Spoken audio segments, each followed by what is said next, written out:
I'm gonna admit something to you, and it's a little embarrassing now. But when I was younger, I used to think that people who had money were better than me. I actually idolized money. My number one life goal, before anything else, was to get rich. I didn't move to Canada in search of a better life for my future family. I moved here to get rich. One of my favorite Kanye West lines is from Run This Town when he says, "What you think I rap for? To push a fucking RAV4?" I didn't move here to get stuck in some hamster wheel 9 to 5, waking up and doing the same thing every day, answering to a boss, asking permission if I need time off, working off some life sentence for a pension that I would be too old to enjoy. Nah, I wanted financial freedom. So who do you think I gravitated to and idolized? People with money. And when I became a personal trainer, I was able to gain access to people with money. And I really enjoy training rich clients because I wanted to learn from them. I wanted to know what they did and how they did it. I was always looking for a gem, some nugget of wisdom, some little secret that I could apply to my life. Lucky for me, some of these clients started mentoring me. They saw an ambitious, well-meaning young man, and maybe they saw a younger version of themselves in me, I don't know. But I was grateful.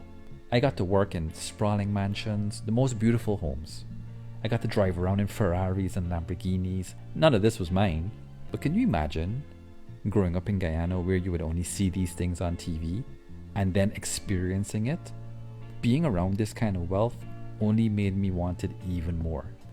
There was one client in particular, however, who said something that planted a seed in my mind. Now, when I tell you it, it might not hit you as deeply as it hit me. And to be honest, it didn't hit me right away.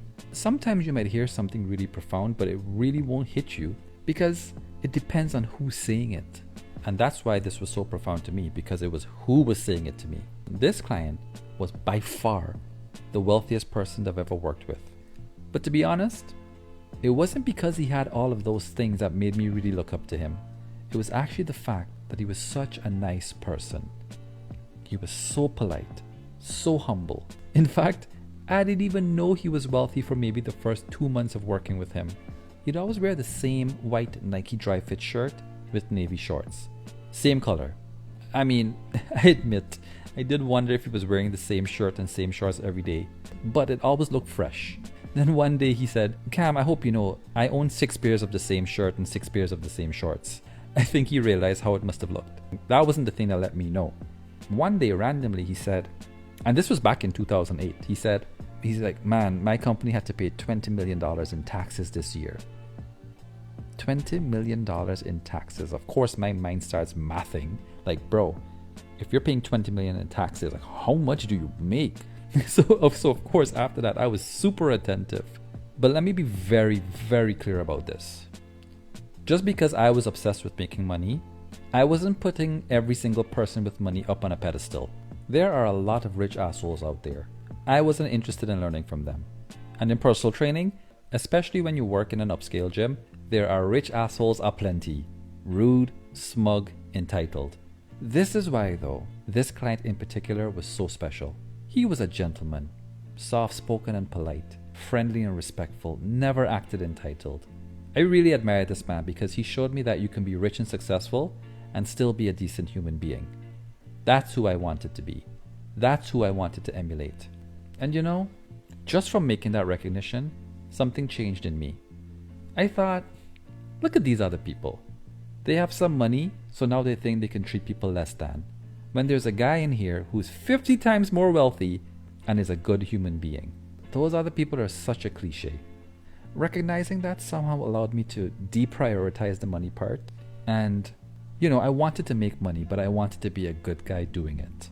Like, this guy was cool because he would pull up in his Lambo, and if he was at the gas station and people would come around, kids would come around and they would be like in awe of seeing this car, he would open the doors and let them jump in and let them rev the engine. It was really cool.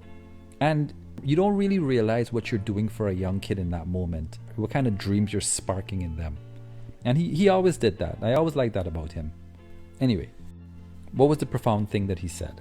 Well, for a while I kept going on about really wanting to be successful, and I guess he could see how eager I was. And one day after our session, he pulled me aside and said, "Cam, listen, and really listen to me. Money is wonderful. I wouldn't trade my life for anything. I live a wonderful life. I come and go as I please. Everything I want is accessible to me. But money really doesn't buy happiness. It gives you options. You get to have more options and you can enhance your happiness. But it won't bring happiness into your life. Now, I wish I could tell you that the message hit me hard in that moment. It didn't. I remember thinking, spoken like a true rich guy. I was more like, let me find out for myself. Like, give me the money and let me see if it's true. I still want rich people problems. But strangely, that conversation did sit with me. There were a few things. First, by that time, we had built a genuine friendship. He was really invested in me as a person, and I know that he wanted the best for me. Then, it was the way he said it, almost like a warning. And at that moment, it felt like he really wanted to get through to me. Now, here's the thing about getting access to the rich. You see the good, but if you're paying attention, you begin to see the not so good either. Here's one thing. Whether you have money or not, you still deal with the same types of problems. When you're struggling to make your way financially, we have this idea that when we hit a certain financial goal, we'll suddenly decide that this is enough and I'm just going to maintain a set standard of living and I won't strive for more. But what actually happens is the more you make, the more you spend. And then you get used to that standard of living. So instead of stressing about your $3,000 mortgage, you're stressing about your $15,000 mortgage. Instead of complaining that it costs $80 to fill up your Civic, you're mad because it cost you $200 to fill up your Mercedes G-Wagon. The bar just keeps moving. In other words, money does not imply contentment. But more importantly, say you're the exception and you can learn to be content when you attain a certain level of financial freedom. Let's say you keep it modest and you buy a house with a manageable mortgage and you drive a decent car that doesn't cost a lot to maintain. Guess what? You still have to deal with people. Whether you're rich or poor, you still have to deal with the complexities of human relationships. One thing that wealthy people have to deal with is never knowing if somebody genuinely cares about you or if they just see you as an opportunity. People always have their hand out for something. People always expect something from you. Then of course, there's still the normal family dynamic. Kids don't give a shit because they've been given everything and never had to work a day in their lives. Marriage problems are still the same. Infidelity still happens. Then of course, money doesn't grant you immunity from illness.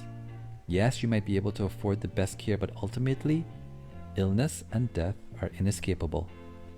And depending on how you make your money, you might be in charge of an organization. Yeah, you might be the one writing the checks, but you're also writing checks to the government. You decide the employment fate of dozens, if not hundreds of people. When things go wrong, you're the one to blame. So problems never go away. They're just different. And the very sobering reality for me, being able to see behind the curtains of some of these wealthy families, is that sadness exists and it's easily recognizable. And one thing that wealthy people have worse than all of us regular people is that nobody feels sorry for rich people. What do you have to complain about? You don't have these bills to worry about. You get to buy whatever you want. You get to go on vacation wherever and whenever you want. Your problems aren't real. Really? I have clients who are retired and they have everything and still struggle to find peace and contentment. But there's also the other side of the equation. There's a specific period of time for me growing up in Guyana, and I would say it's between age 14 and 18. This was when I had my core friend group. You know when you find your people, your brothers, the people that you know will be down for you for the rest of your life? Well, I'm lucky enough to have that. Even to this day, I'm in a group chat with all of my closest friends from high school, and we spent a lot of time together. We would be on that bridge for hours, talking the most nonsense and just laughing until your belly hurts. It really was just good times all around. Even back then when I was 18 and I was getting ready to leave Guyana to move here, and I knew the days were coming to an end, and there were moments when we would be sitting on the bridge and we're laughing our faces off, and I would think, man, this is it. Like this is as good as it gets in life. Just pure joy. And I can tell you, outside of having my own family and spending time with my kids, very few moments can measure up to those days on the bridge. Then, of course, falling in love, becoming a father, holding my children, watching them grow, having friendships, being healthy. I've had wealthy clients time and time again say, I would trade half of my wealth to be healthy again, to run again, to play tennis again. The real riches in life are that: friendship, brotherhood, family, health. And I'm constantly reminded of this during times when I have friends with money, but they don't have a family yet, they don't have children yet. And they would come over to my little home and they would observe. And they'd see my children and how I interact with them and how my wife and I interact and just the energy that we get to enjoy. And so many times when they were leaving, they would just pull me aside and say, I really wish I had what you have. And whenever I would have these experiences, I would remember what my client said to me, that money gives you options, but it doesn't bring you happiness. I can tell you unequivocally now that today, this idea of being rich has taken on a totally different meaning to me. And thanks to the experiences I've had, I can see that I've been rich all along.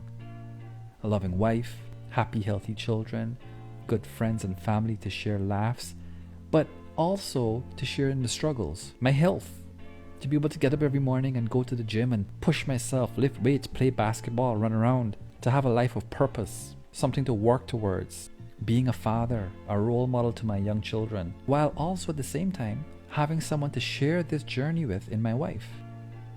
We think that money will eliminate our problems, but that's a lie. Problems will never ever go away. In life, suffering is implied.